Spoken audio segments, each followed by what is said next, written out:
Good evening. There's shock and anger tonight over the news that the Hovis bakery in Birmingham is to close with the loss of more than 500 jobs. Workers were told about the redundancy plan when they arrived at the factory this morning. The owners, Premier Foods, blame competition and the loss of a major supply contract. Our correspondent Keith Wilkinson reports. The bakery produces 1.2 million loaves of Hovis bread a week. It's been here in Garrett's Green, Birmingham, since 1964. But today, owners Premier Foods announced plans to close it down with the loss of 511 jobs. It was completely unexpected. Utter shock. We knew that there had been a loss of orders, a massive order of somewhere in the region of 75 million pounds. And we were expecting to sit down with the company at some stage and talk about slimlining or cutbacks, but nothing to this extent. Devastated. The whole workforce, from the management down to the men and women on the shop floor, are absolutely devastated. They're mortgages to pay, rent, everything. It's just devastating.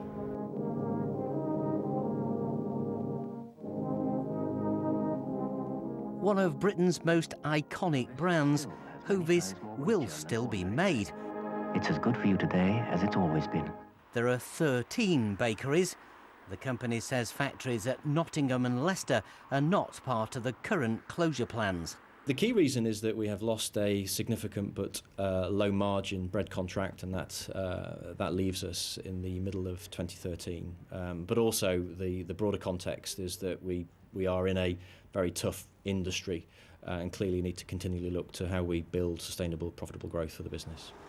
It's a big blow to the area around the factory at a time when jobs are already scarce. Shock, that is shock, really.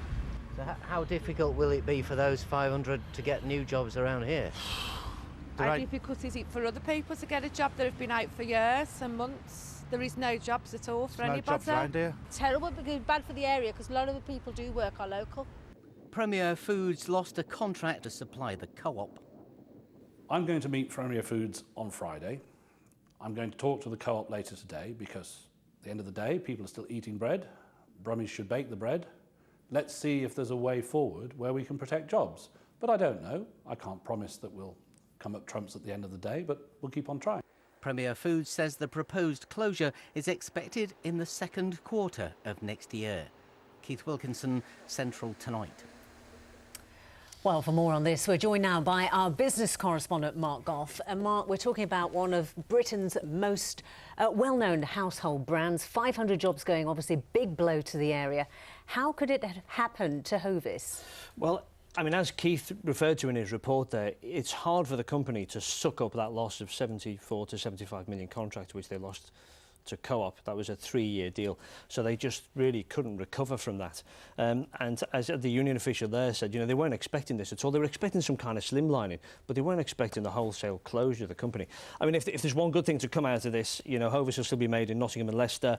There are some other plants. Knighton in Staffordshire, they make Cadbury's drinking chocolates and Bird's custards. Trent Vale in Stoke make Mr Kipling cakes. And there's a distribution centre in Rugby. We're told tonight those, as of tonight, are unaffected. So very tough for those who work at Hovis, but there is some good news around, is there not? Not far away. Oh, there is. Monarch. We've probably flown abroad on Monarch. Well, they've got another division, the package holiday